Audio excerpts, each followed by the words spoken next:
I'm starting to think United have one of, if not the best front lines in the entire league.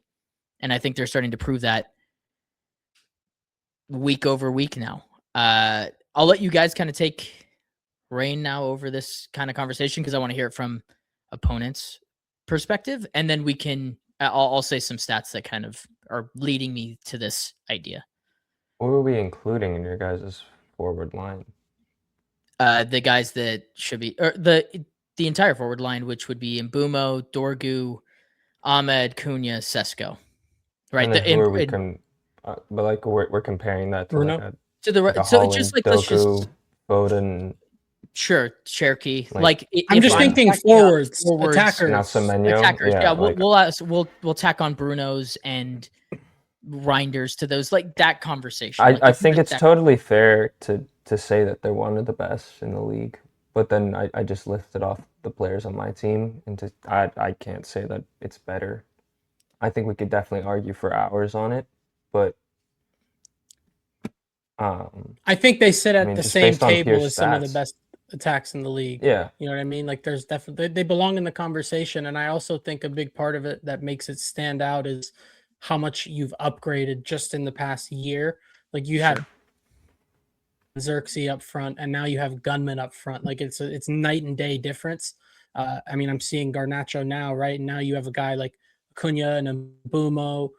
You have real gunmen up there. Like it's different. Like you got rid of the clowns in your attack and you replace them with quality attackers. So yeah, for a new coach to come in and have those toys to play with and kind of just say, hey, go do your thing. Like it's working right now. But to Mila's point, like it is the big game. So I kind of want to see it against, the Fulhams of the world, but that's what I was going to say. Fantastic front line, no doubt.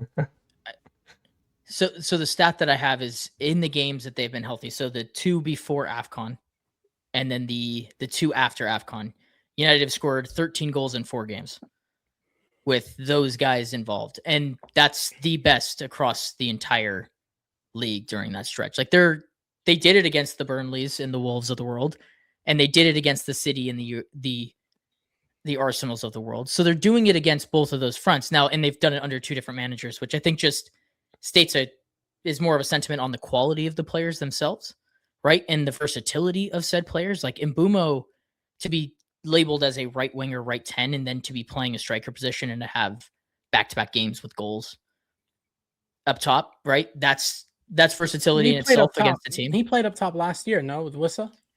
Sometimes, right? But it was off, like he's like a Mo, he's an inside forward. Yeah. Yeah, he's an attacker. And then for United, I said this multiple times, like, that's great if you want to start Garnacho last season, but who are you bringing off the bench?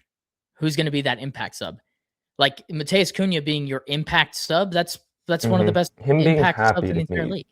Be an impact sub and come on and put in 110%, I think is a huge thing that isn't talked about enough when it comes to you guys, at least outside of the United space. He's been sick in the way that he just comes on and runs his ass off. And I think that's going to rub off on other players too. And him getting going with a goal like that, I think is only good for you guys.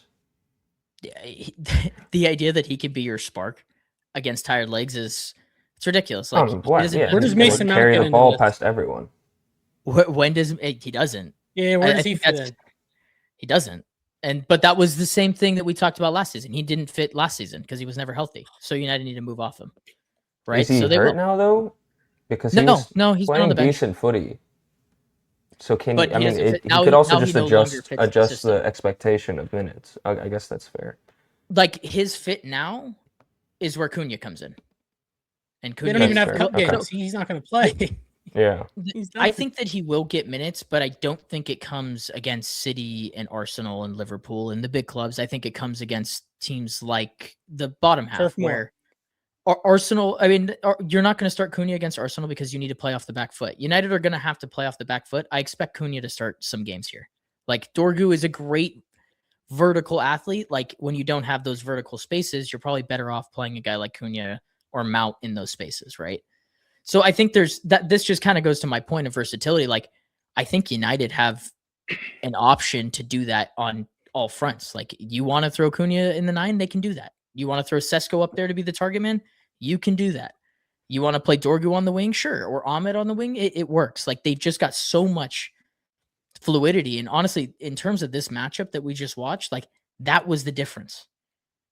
Because, I mean this, it's going to sound like a backhanded compliment, but Arsenal are one of the best out-of-possession teams I've ever seen, and maybe one of the worst in-possession teams I've ever seen. And that's a byproduct of Arteta's system, right? Because you have so much control, but you don't have the personnel right now to implement that, because every team just sends 2 to Saka, and then you're just saying, okay, like, beat us with Trossard and Jesus. And Trossard has done that at points this year, but you're not doing that with Jesus and Gyökeres. I think we've seen that over a large enough sample size to tell me that it's not going to happen. Do you see that any different, Facundo? I mean, are we just transitioning into this now? It's the cracks are showing. No, we you know what? We can, if you want. I don't know. We can.